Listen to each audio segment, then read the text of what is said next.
Então, bom dia a todos. Estamos dando, então, início aí à nossa call da RJI Investimentos, no dia 19 de agosto de 2026. Eu sou Oscar Frank, consultor econômico da instituição.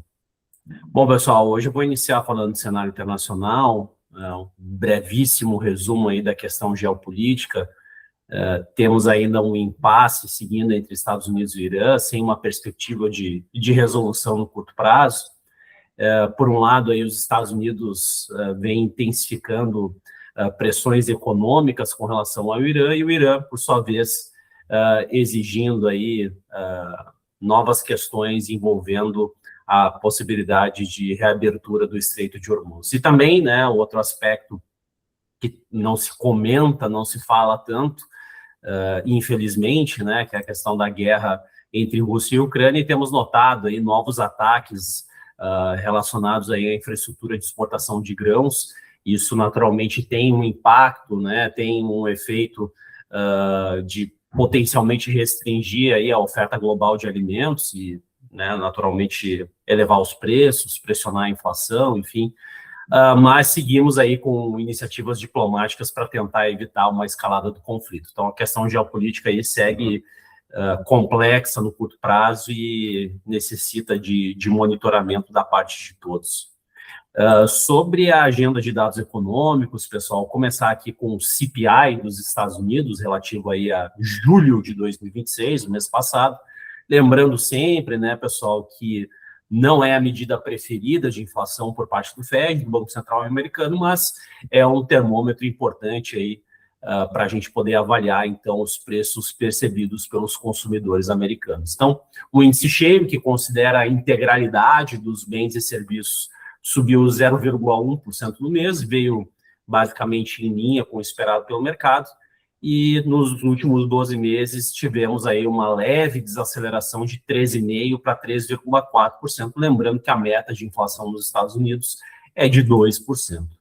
Já o núcleo, que costuma ser acompanhado de perto por parte do Fed, que é a parte menos volátil da inflação e é obtida através aí da exclusão tanto de alimentos quanto energia, subiu 0,2% no mês, também de acordo com os prognósticos, e o acumulado dos últimos 12 meses aí desacelerou também de 2,6% para 2,5%. Então, acima da meta de inflação, né, mas mais próximo, né, do que nós temos aí em relação ao índice cheio, dando, né, toda a ideia, toda a dimensão de que essa diferença aí, sobretudo, ela ocorre por conta dos preços de energia, né, que acabam sentindo aí os impactos mais pronunciados da guerra ali no Oriente Médio.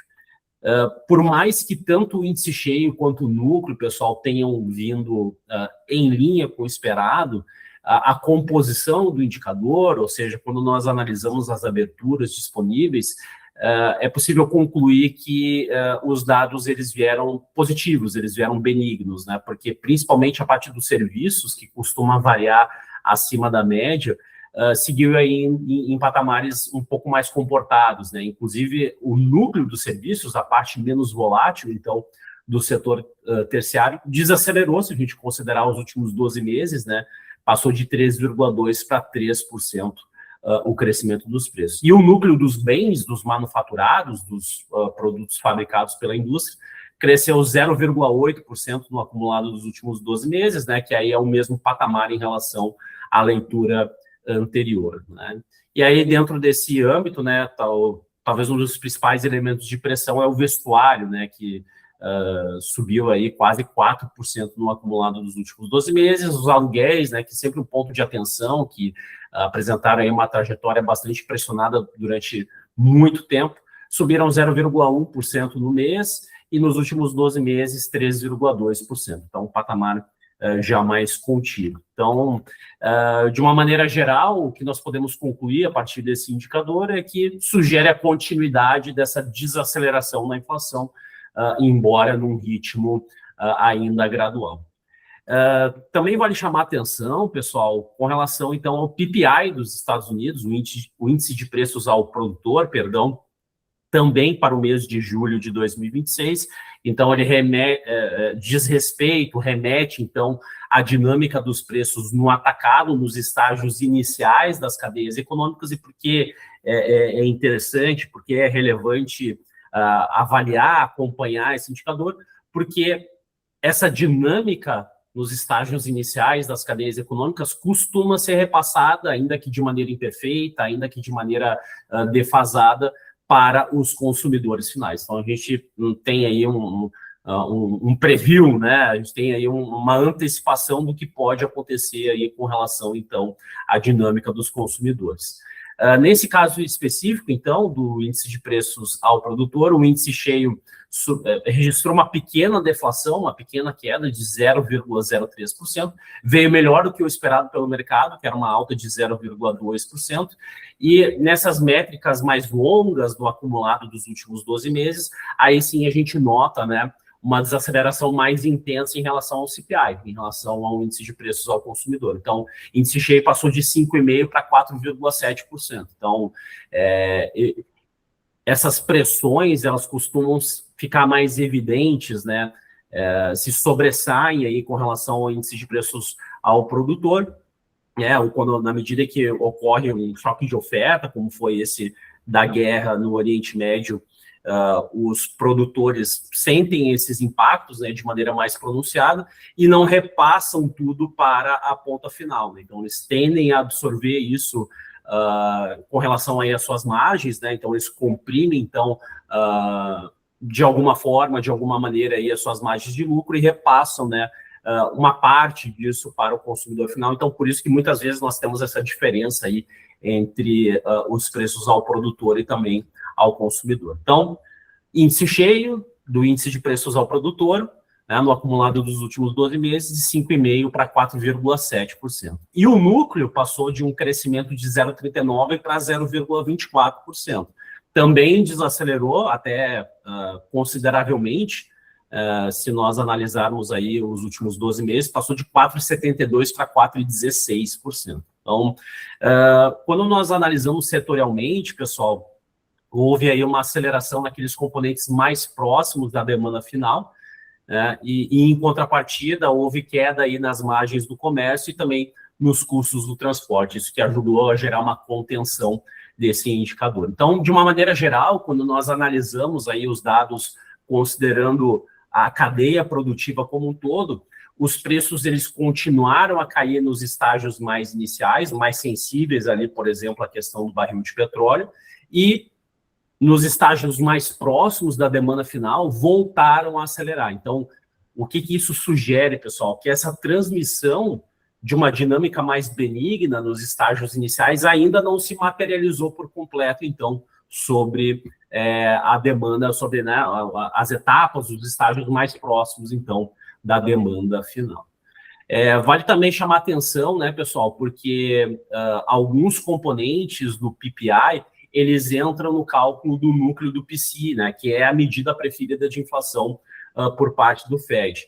E aqui nós tivemos uma dicotomia, porque houve uma alta relevante dos preços de gestão de portfólio, por outro lado, houve uma queda de tarifas aéreas, né? Então, tivemos aí uma certa...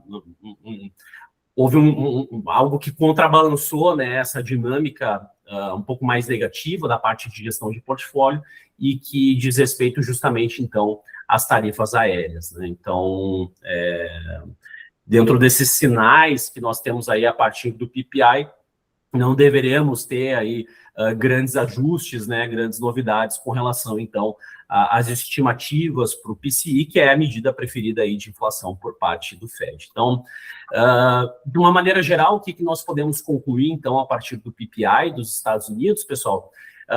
Seguiu esse processo de reversão do choque energético observado aí, que ocorreu, né, nos meses anteriores, e sinalizando aí para uma menor pressão sobre os custos de produção.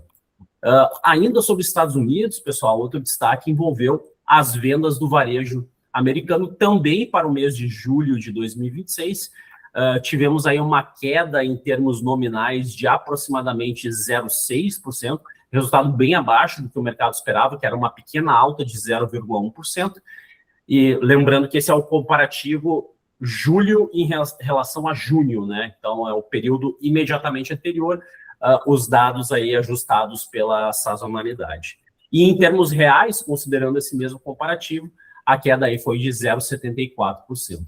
Isso também ocorreu, pessoal, para o chamado grupo de controle, ou seja, quando nós excluímos aí alguns componentes que integram, então, o varejo americano, nós temos aí esse grupo de controle que tem uma aderência maior com o PIB do consumo das famílias. Então, esse recorte, ele também exibiu queda, então 0,48% em termos nominais e 0,72% em termos reais. Então, foi um resultado fraco, abaixo do que o mercado esperava, muito em função, pessoal, de um componente específico, né? Houve uma base de comparação bastante elevada. O mês de junho foi caracterizado por uma leitura bastante forte, bastante significativa aí, do varejo, então isso gerou um efeito estatístico desfavorável. Do ponto de vista setorial, principalmente veículos e alguns bens discricionários, né, não essenciais, foram o que acabou pressionando aí o indicador para baixo.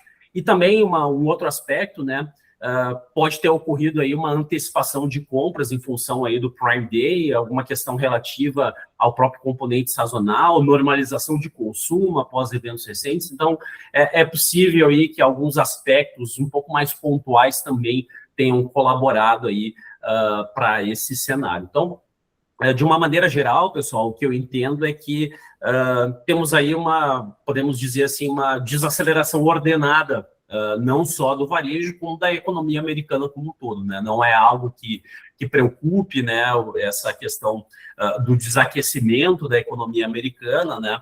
E em função disso, pessoal, se a gente considera esses termômetros setoriais, os dados de preços e os levantamentos do mercado de trabalho, que eu abordei em outra oportunidade e que foram divulgados até o momento, né, ou seja, toda essa rodada de indicadores, me parece hoje mais provável, mais factível imaginar que na decisão do FONC de setembro nós tenhamos aí o cenário envolvendo manutenção da taxa básica de juros. Então, após ali a última reunião do FONC, o mercado estava absolutamente dividido, né? E eu entendo que, com base nesses números, com base nesses indicadores, me parece hoje mais razoável imaginar que a taxa básica de juros continuará aí dentro dessa faixa de 13,50% a 13,75% ao ano.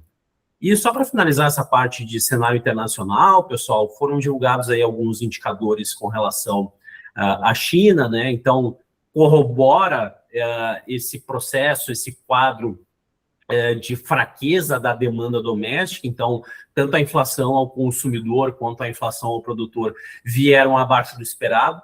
Por outro lado, o crédito agregado, né, considerando todas as modalidades, até surpreendeu positivamente, considerando os dados de julho. Porém, a composição ela ainda segue relativamente frágil. Por exemplo, quando nós analisamos ali os empréstimos de longo prazo às famílias, e muito disso diz respeito, por exemplo, a financiamentos imobiliários, isso acaba corroborando, né, esse processo ainda de dificuldades dentro desse ramo, que é basicamente aí o calcanhar de Aquiles na economia chinesa, e é algo que a gente precisa seguir monitorando com toda certeza.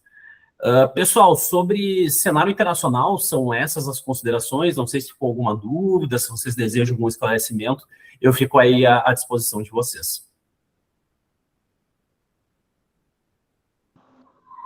Oscar, bom dia. Tudo bem, Weber? Tudo. Não, só para comentar e de repente pegar a tua opinião em relação a essa abertura continuada da curva longa. O FED tem se colocado em relação a isso de alguma maneira um pouco mais, vamos dizer assim, cautelosa e, sobretudo, se agora no simpósio a gente poderia ter talvez algum tipo de informação adicional, qual é o nível de preocupação deles em relação a essa abertura que a gente vê que está acontecendo em várias partes do mundo, mas que, para quem acompanha mais de perto, principalmente na questão aí de 10, 30 anos, né, a curva tem aberto bastante, assim, é realmente um nível que a gente não vê há praticamente, né, 20 anos. Né? Eu acho muito importante, Weber, até te agradecer aí pela oportunidade de comentar a respeito disso, porque de fato é um aspecto bem relevante, né? Só para dar as referências, né? Por exemplo, né, a gente pega ali a Treasury de 30 anos dos Estados Unidos, né? Até tem o dado aqui, isso superou 5,3%, né? O maior nível desde 2007. Japão, título de 10 anos, né, atingiu o maior rendimento em 3 décadas. E aí o boom alemão, né, de 10 anos chegou ao maior nível desde 2011. Então, não é algo pontual, não é algo restrito à dinâmica específica de um país desenvolvido, é algo, sim, generalizado, né? Então, tem várias questões, né, que ajudam a explicar isso, né? Por exemplo, a continuidade dessa pressão aí sobre o barril de petróleo, né? Então, voltou aí basicamente para casa de $90, o barril do tipo Brent, dúvidas sobre déficits fiscais, necessidade de financiamento dos governos, né? No Japão, a gente tem essa questão de normalização da política monetária, né? Então, gradualmente aumentando os juros para patamares que eles basicamente não eram verificados aí há algumas décadas, né? Então, claro que isso tem uma série de desdobramentos aqui para o Brasil, para os países emergentes, né? E que podem, inclusive, limitar esse nosso espaço aí para seguir cortando juros, né? Então, e respondendo especificamente a tua pergunta, Weber, eu ainda não vi, né, manifestações específicas de membros do Fed com relação a isso, mas certamente vai ser levado em consideração, né, todos esses desafios aí nas próximas decisões de política monetária. Então, vou monitorar especificamente até, né, quando algum membro se manifestar, para poder até pontuar isso e trazer numa outra oportunidade também. Perfeito, porque o que a gente percebe é que realmente os governos estão gastando mais, a situação no pós-pandemia parece que acabou, obviamente, piorando muito, e tem justamente esse fator aí dos déficits bem desconfortáveis, né, nesses países desenvolvidos e, obviamente, também alguns emergentes. Então, eu acho que vale a pena acompanhar, né? Não, com certeza, é um aspecto muito relevante e de fato, né, a virada de chave, ela começou mesmo com a pandemia.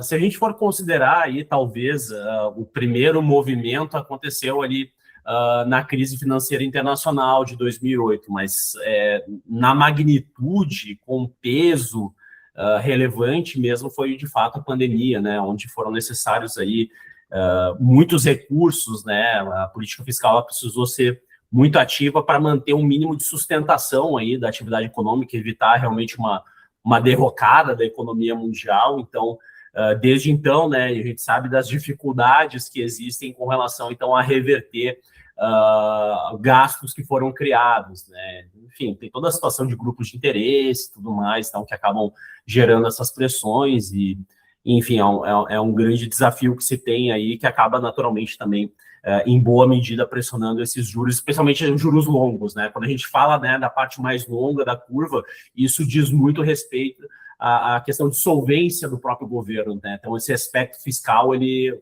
é levado muito em consideração aí na hora de gerar essa precificação da curva, especialmente na parte mais longa, né? Perfeito, isso aí. Obrigado. Imagina, eu que agradeço.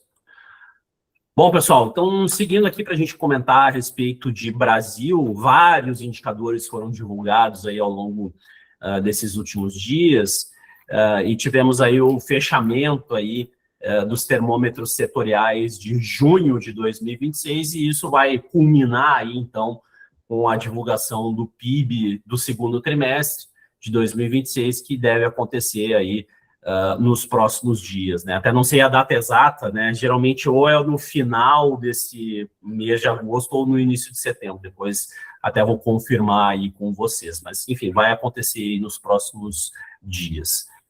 Começando então, pessoal, com a pesquisa mensal do serviço, né? Que foi a primeira, então, a ser divulgada, então, junho de 2026, a atividade do setor acabou ficando estável. Aqui a gente sempre considera o volume de vendas, né? Então, é o faturamento já deflacionado, já corrigido pela inflação. E aí tivemos estabilidade, então, em relação a maio, na série com ajuste sazonal. Né? O mercado esperava uma leve queda de 0,2%, então acabou vindo um pouco melhor do que esperado. Isso aconteceu também com os dados do varejo, até vou me adiantar com relação a isso. Então, os serviços e também o varejo, considerando, né, o índice como um todo, acabaram vindo um pouco melhor do que o esperado, mas, né, temos aí algumas dificuldades, né? A gente precisa analisar outros dados para poder concluir, né, o que se espera, então, a respeito da atividade econômica brasileira. Só que, e aqui isso já fica claro quando nós analisamos, né, os dados dos serviços.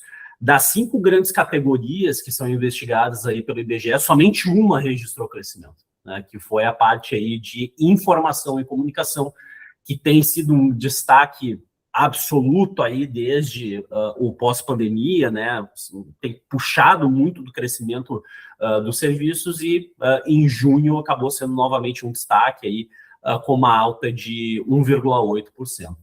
E aí os outros 4 acabaram caindo, como eu comentei, então outros serviços menos 2,2%, serviços profissionais e administrativos menos 1,4%, serviços prestados às famílias menos 1,2%, e transportes e correio, aqui, né, praticamente uma estabilidade, mas sim ainda uma queda de 0,1%. Então, especificamente sobre o serviço, sobre a PMS, houve aí 0,4% de crescimento, segundo trimestre em relação ao primeiro trimestre. Tá? Então, isso sinaliza que os serviços devem ser um vetor de expansão do PIB nesse período, isso deve aparecer muito provavelmente na leitura oficial do PIB por parte do IBGE, mas há uma certa perda de dinamismo do setor. É uma perda de dinamismo gradual, isso precisa ser considerado, né? Não é uma desaceleração abrupta, não é um pouso forçado do setor e da própria economia como um todo, até porque, se a gente for considerar hoje, pessoal, nós temos aí, especificamente para os serviços, praticamente o mesmo nível em relação ao final do ano passado. Então, tivemos aí um certo crescimento no primeiro trimestre, e com o que aconteceu um pouco mais recentemente, nós basicamente hoje temos aí um nível muito próximo ao verificado no final do ano passado. E especificamente sobre o comércio, pessoal, aqui nós temos 2 recortes principais, então o varejo restrito e o varejo ampliado. O varejo restrito são 8 categorias e o varejo ampliado, dependendo da base de comparação, podem ser 10 ou 11, né? Dependendo aí da métrica que nós consideramos. Que aí tem a parte ali de veículos, materiais de construção e também, eventualmente, os atacarejos. Né? Então, analisando primeiramente o varejo restrito, de novo, junho em relação a maio, crescimento de 0,5%, o mercado esperava uma alta de 0,2%.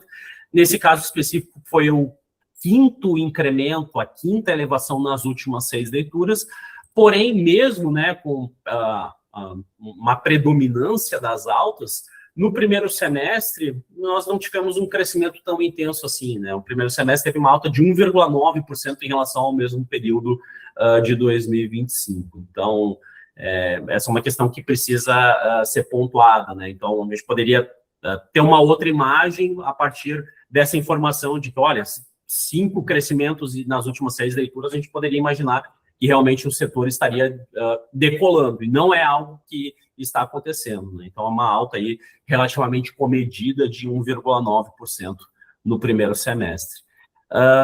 Então, desses 8 segmentos que integram, então, o varejo restrito, pessoal, houve aí uma divisão, né? 4 quedas e 4 crescimentos. Pelo lado das quedas, teve um aspecto aqui que chamou a atenção, né? Livros, jornais, revistas e papelaria caíram quase 10%, né? E aqui, pessoal, foi uma questão muito específica, muito pontual, relacionado ali às vendas do álbum de figurinhas da Copa do Mundo, né? Então, na leitura anterior, no mês de maio, tivemos uma alta de 16%. né? Então, depois que passou aí todo aquele impulso, né, com relação então à Copa do Mundo, esse setor acabou passando por um processo de ajuste, né? Então foi um impulso muito específico, né, muito temporário, que gerou então essa forte alta em maio e que foi em boa medida corrigido aí no dado de junho.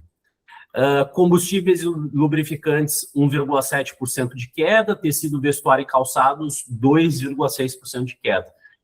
São dois setores que vêm alternando, né, perdas e ganhos aí em 2026. Tá? Já a dinâmica, pessoal, aqui vem um aspecto um pouco mais preocupante, né? Escritório, informática e comunicação, que caiu 1,3% no mês. Nós já temos aí 5 declínios nas últimas 6 leituras com relação a esse setor. E se a gente acumula, né, as perdas desse setor ao longo desse período, já passa de 15%, né? Então, um segmento aí que vem chamando a atenção pelas quedas aí que o IBGE vem constatando. Um outro aspecto, né, e aí pelo lado das altas, né, agora mais especificamente, outros artigos de uso pessoal e doméstico, e aqui tem vários segmentos que são contemplados, tem lojas de departamento, óticas, brinquedos, joalherias, então, um segmento bem diverso, que expandiu aí 2,4% no mês, mas não vem conseguindo sustentar uma trajetória de crescimento ao longo do tempo, e hipersupermercados, né, um recorte fundamental. Dentro do varejo restrito, ele responde por praticamente metade do varejo restrito, então tem muito peso, tem muita relevância, e no mês cresceu 1,1%. Isso ocorreu provavelmente em boa medida porque no mês específico, no mês de junho, nós já havíamos percebido aí uma queda da alimentação no domicílio, né, relacionado aí aos preços, à inflação. Então, houve um barateamento aí de 0,39% desse lucro, então isso provavelmente, possivelmente, influenciou na dinâmica aí das vendas do setor. Móveis e eletrodomésticos com uma alta de 0,4% e fármacos e farmacêuticos com 0,2% cresceram aí pela segunda vez consecutiva. Já o varejo ampliado, pessoal, caiu 1%. Mesmo assim, esse dado acabou vindo melhor do que o esperado pelo mercado, né, que projetava uma queda de 1,4%. Só que nesse caso específico, pessoal, já é a 4ª queda consecutiva. Então, já temos aqui um ponto de atenção. E por que isso vem acontecendo? Uma boa hipótese, pessoal, porque a gente agrega aqui dentro do varejo ampliado veículos e materiais de construção. E esses dois segmentos, pessoal, eles são muito sensíveis a crédito.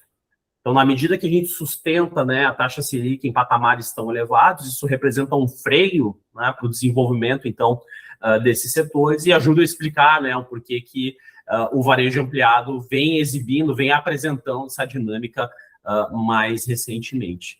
E aí, considerando o acumulado do ano, pessoal, tanto para o varejo restrito quanto para o varejo ampliado, né, primeiro semestre em relação ao primeiro semestre de 2025, 1,9% em ambos os casos, né? Então, pelo lado positivo, quando nós analisamos aí os principais vetores que caracterizam a atual conjuntura, esse aquecimento do mercado de trabalho e esses incentivos à demanda aí por parte do governo federal é o que ainda ajudam a dar alguma sustentação aí para o varejo. Tá? Então, quando nós analisamos os números de uma maneira mais ampla, mais detalhada, por mais que tanto os serviços quanto o varejo tenham performado melhor do que a expectativa, pessoal, isso reforça, né, um processo aí de desaceleração, no meu entendimento, né, considerando aí a economia. De novo, não é um processo abrupto, não é um processo, né, que representa aí um pouso forçado, mas sim algo gradual. E aí tivemos, pessoal, já nessa semana, a divulgação do IBC, do Índice do Banco Central de Atividade Econômica, que é composto por vários termômetros setoriais, né? Então, o pessoal até diz, né, que é uma aproximação, uma proxy do PIB, né? A gente poder ter, não é a mesma coisa, tá, pessoal? Isso precisa ser pontuado, mas a gente consegue já ter uma ideia, né, do que deve acontecer. Então, especificamente para o mês de junho, novamente, tivemos aí uma queda de 0,6% contra maio, um pouquinho pior do que o mercado esperava, que era uma queda de 0,5%. E já para a gente começar, então, a discutir cenários com relação a PIB, o que deve acontecer com base na leitura a ser divulgada para os próximos dias, o IBC sinalizou, então, que o crescimento da economia no segundo trimestre foi de 0,2%, né? Lembrando que, pelo IBC, houve aí um crescimento de 1,2% no primeiro trimestre. Então, isso representa uma desaceleração, uma perda de tração considerável, né, nesse período entre abril e junho, em relação, então, a janeiro e março. Tá? Pelo monitor do PIB da FGV, nós tivemos aí uma alta de 0,3%. Então, muitos agentes do mercado aí falam 0,4%, alguns um pouco mais otimistas ainda 0,5%, eu já vejo 0,5% menos provável, né, mas definitivamente não dá para descartar essa possibilidade, eu fico mais na casa aí de 0,3%, 0,4%, né, é o meu palpite aí com relação, então, ao PIB do segundo trimestre. E aí, do ponto de vista setorial, pessoal, isso foi muito bacana, né? Porque o Banco Central não divulgava os dados setoriais com relação ao IBC e há não muito tempo ele passou, então, a abrir, então, e a gente ter a possibilidade de avaliar os desempenhos setoriais. Então, os serviços caíram 0,5%, então interrompeu uma sequência aí de 2 crescimentos anteriores.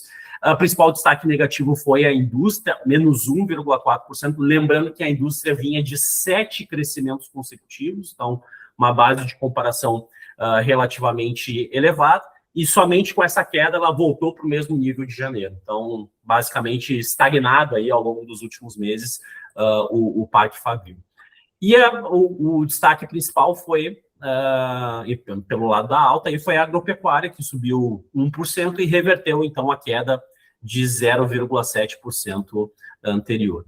E aí, se a gente considera o IBC sem a agropecuária, né, que nos dá uma medida dos componentes mais estáveis da atividade econômica, né, menos sensíveis a choques, menos sensíveis, então, à volatilidade, o IBC, então, ex-agro, que a gente chama sem o agro, ele acabou recuando 0,9% depois de ter crescido em maio 0,3%, quando esse indicador atingiu, então, o nível mais alto da série histórica. Então, a avaliação, pessoal, de que esse impacto aí dos juros altos, da situação delicada do ponto de vista financeiro, tanto das famílias quanto também por parte das empresas, ajuda, então, a explicar esse quadro aí de perda de tração do crescimento.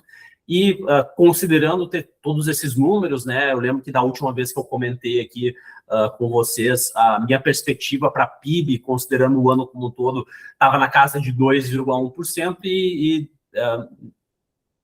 com base nesses números que foram divulgados ao longo desses últimos dias, eu introduzo aí um pequeno viés de baixa com relação a esse prognóstico, aí, talvez aí mais para 2%, né, essa perspectiva aí em termos de PIB. Né? Na medida que esses dados saem, a gente vai ajustando aí naturalmente os modelos, né, pessoal? Então, qualquer novidade, podem ter certeza que eu vou avisar todos vocês. E para finalizar essa parte de Brasil, pessoal, com tudo que já tem se falado aí com relação, então, ao início da campanha eleitoral, o governo Lula, né, confirmou a manutenção do arcabouço fiscal, né, caso seja aí reeleito para um quarto mandato, e adotou uma estratégia de sinalizações graduais de ajuste aí, considerando os eventuais próximos 4 anos, né? E tivemos aí a aprovação do PLP dos combustíveis, né? E foram introduzidos ali alguns jabutis, né? Que inclusive teve uma participação ali do Durigan, né? O ministro da Fazenda, com relação a isso, para gerar economia aí anual de cerca de 10 bilhões de reais a partir de 2027. O que foi feito? Limites para as chamadas despesas vinculadas, né? Essas despesas vinculadas, especificamente, cresciam com base em indicadores específicos e agora vão crescer de acordo com parâmetros, né, já determinados, né, que são compatíveis com o próprio orçamento público federal como um todo. Né? Então, desvincular, né, o crescimento atrelado a indicadores específicos e fazer com que essas despesas estejam sujeitas aí ao orçamento como um todo. Então, 10 bilhões de reais é bem verdade, né, pessoal, que isso não altera, né, de forma relevante a trajetória da dívida, né, uma economia de recursos muito pequena, nós precisaríamos, de fato, encontrar alternativas que fossem muito mais profundas, né, muito mais estruturais, para que efetivamente nós tivéssemos uma reversão aí dessa trajetória de crescimento da despesa pública. Ok? Bom, pessoal, sobre Brasil, são essas as considerações, eu fico aí à disposição de vocês. Oscar, essa questão aí do varejo realmente preocupa, né? Essa questão, basicamente, que tem alguns setores que realmente estão bem, já mostrando um enfraquecimento bem grande, certo?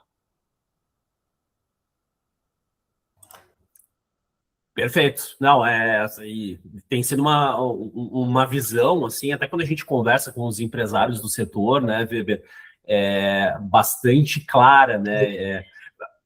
Até não muito tempo atrás, quando a gente tinha, né, essas conversas, né, procurava sempre obter um termômetro, nós ainda tínhamos alguns setores que pareciam um pouco descolados do ciclo, né, ou seja, que manifestavam, que estavam com boas vendas, que atravessavam um bom momento, e agora parece que é algo já mais consistente, né, e mais convergente em termos de visões, de que existe sim um processo de desaquecimento, né, de desaceleração, e que, né, vem ganhando corpo, né, ao longo desses últimos meses. Então, é uma visão mais consolidada, né, com relação então a isso, e é justamente o que preocupa, né. Então, o pessoal tem reclamado muito de várias situações, né, talvez aí a principal diz respeito aos juros altos, né? Acho que esse é o primeiro aspecto assim que salta os olhos, né? Quando nós analisamos o cenário. Mas aí tem vários outros pontos subjacentes que o pessoal menciona, né? Eles trazem aí os aspectos relacionados às bets, né? Uma preocupação muito grande com isso. Mão de obra, falam muito, né? A respeito dessa situação, né? Dificuldade de contratar, tudo mais, né? De angariar gente. Então tem muitos desafios aí presentes no atual cenário. Perfeito. Não, e nesse sentido, revisão de PIB tem acontecido já por algumas casas. A gente viu no Foco, se eu não me engano, também uma pequena revisão para baixo, né? Basicamente, acho que meio que abandonando os 2% de crescimento para esse ano, certo? Sabe que até não foi muito significativo, tá, Weber? Ainda está bem próximo ali da casa de 2%. A questão é como que o mercado vai reagir aí com relação a esses últimos dados. Eu acho que vai ter um pequeno ajuste para baixo, mas ainda assim vai estar relativamente próximo de 2%. Aí, talvez, né, dependendo do que venha acontecer com o PIB, né, uma surpresa para cima ou para baixo, aí eu vejo que pode ter um potencial de mudar um pouco mais, né, essa perspectiva. Mas por hora ainda, né, eu vejo que ainda está próximo ali de 2%, um pouquinho abaixo disso, né, ali em volta de 1,9%, tá? Tá. Não, a minha pergunta é basicamente essa, assim, com o varejo desacelerando, essa questão que a gente comentou agora, uma revisão para baixo do PIB, a gente vai ter aí provavelmente algum dos dois próximos trimestres, esse que já está em curso, que é o terceiro, e o quarto, basicamente, não crescendo nada, né? Com crescimento muito baixo, né? De tudo que eu tenho visto e até analisando os próprios resultados ali do modelo que a gente tem aqui, não é um crescimento ainda, tá? Então não é uma crise. A gente não está imaginando aí eventualmente uma recessão técnica, né? 2 trimestres consecutivos de queda, mas é um crescimento muito modesto ali, em torno aí de uns 0,2%, né? Terceiro, 0,2%, quarto, algo em torno disso. Então é uma economia praticamente andando de lado, né? Nesse segundo semestre, perdão, muito provavelmente. Tá. Não, então assim, vamos trabalhar com um cenário aí que qualquer susto, qualquer situação um pouco mais fora da curva já pode virar esse indicador para baixo. Até mesmo se, por exemplo, a gente tiver uma manutenção nessa taxa de juros, né? É possível, né? Acho que é um cenário bem razoável, né? Acho que caso a gente tenha aí uma surpresa negativa, um choque, né, que venha acometer a nossa economia, isso pode vir a gerar, assim, eventualmente até, né, um cenário de estabilidade ou até, quem sabe, de uma leve queda, né?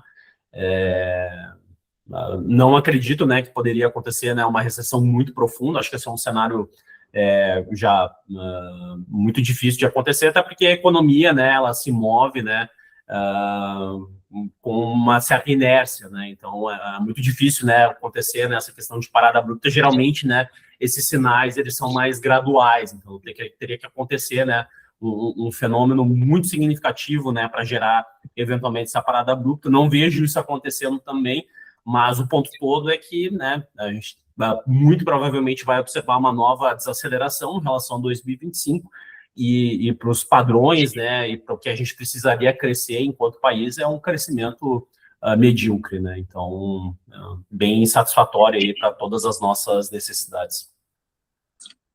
Bom dia.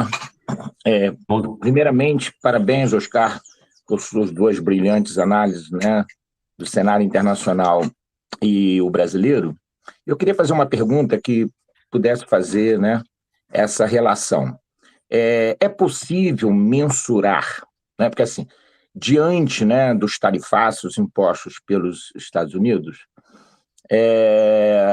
o Brasil acabou diversificando seus parceiros internacionais, né, que acabou não prejudicando, aspas, a nossa balança comercial.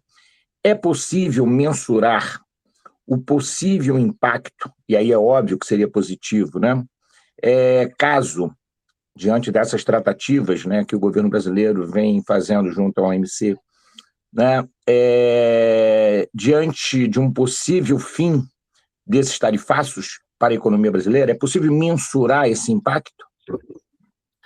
Assim, primeiro agradecer pelo elogio, fico muito feliz e lisonjeado. A gente até olhou aqui com relação a isso, né, de como que nós nos inspiramos num trabalho nacional para analisar o caso do Rio Grande do Sul. E o que deu para perceber é que alguns setores eles foram bem sucedidos em, de fato, promover esse redirecionamento das exportações, né? Então, justamente ali onde os Estados Unidos, né, tem uma relevância, mas onde era possível, né, escoar isso para outros mercados, né? Então, existem algumas características específicas dos produtos que fazem, então, com que seja mais fácil, né, redirecionar, então, essas mercadorias, né, e até da própria demanda, né? Então, isso foi possível em alguns casos e ajudou, então, justamente, né, como tu bem falaste, a mitigar um pouco desses efeitos. O ponto todo é que, do ponto de vista macro, né, não tem um impacto tão relevante assim, tá? Porque nós já somos uma economia que é bastante fechada, o comércio exterior, né? Então, e mais do que isso, né, quando a gente considera essa configuração atual, nós temos um pouco mais da metade da nossa pauta que segue isenta, né? Então, ali 53% da nossa pauta segue isenta, né? Então, não paga nada para acessar o mercado americano, e os demais 47% aí se distribuem, né? Tem lá a seção 232, né? Principalmente ali de aço e alumínio.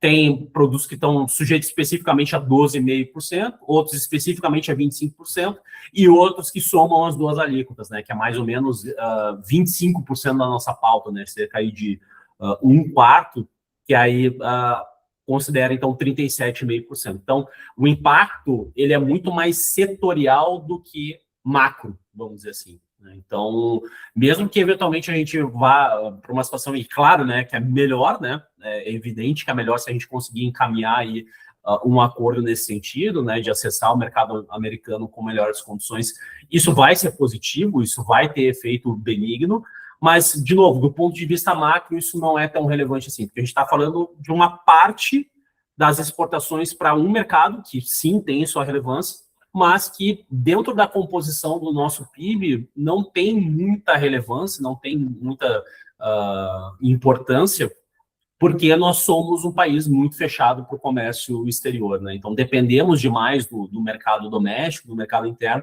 Então, por conta dessas razões, então, o impacto macro ele acaba sendo relativamente limitado aí, tá? Não sei se eu consegui efetivamente responder a tua pergunta. Sim, sim, muito, muito grato pela sua resposta e pela sua análise complementar. Imagino, eu que agradeço aí. Mais alguma pergunta, pessoal? Da minha parte, não. Perfeito. Deixa eu, então, fazer o fechamento aqui, pessoal. apontando aí a agenda de indicadores para o restante da semana. Então, hoje aí nós temos a divulgação da ata do FONC, né, referente, então, à última decisão de política monetária nos Estados Unidos. Também temos a leitura final da inflação da zona do euro, referente ao mês de julho, e também aí a decisão da taxa básica de juros da China, tanto de 1 quanto também de 5 anos. Amanhã, o destaque único aí é para os pedidos de seguro-desemprego nos Estados Unidos. E na sexta, nós temos aí os PMIs preliminares relativos já ao mês de agosto para diferentes países. O Brasil não entra nessa safra preliminar do PMI, eles só divulgam daí o dado consolidado do mês, mas para Estados Unidos, para Japão, para a zona do euro, esses dados eles já ficam disponíveis. E também aquela série de indicadores na sexta-feira, pessoal, para a China, né? Então, produção industrial, vendas do varejo, investimentos em ativos fixos, desempenho do setor imobiliário, taxa de desemprego. Então, eles divulgam vários dados numa toada só, né? Então, para o Brasil, né? Então, uma agenda relativamente fraca, né, nos próximos dias, mas para o cenário internacional, há algumas questões interessantes. Então, repassando rapidamente, hoje, ata do FONC, leitura final da inflação na zona do euro e decisão de juros na China. Amanhã, pedidos de seguro-desemprego nos Estados Unidos. Na sexta, os PMIs preliminares para uma série de países, da Standard & Poor's, e aqueles indicadores econômicos diversos da China. Perfeito? Com isso, eu encerro, então, pessoal, a nossa call, o nosso bate-papo. Eu fico aí à disposição de vocês. Não sei também se querem me sinalizar algo aí para a nossa conversa da semana que vem. Eu fico aí à disposição de todos.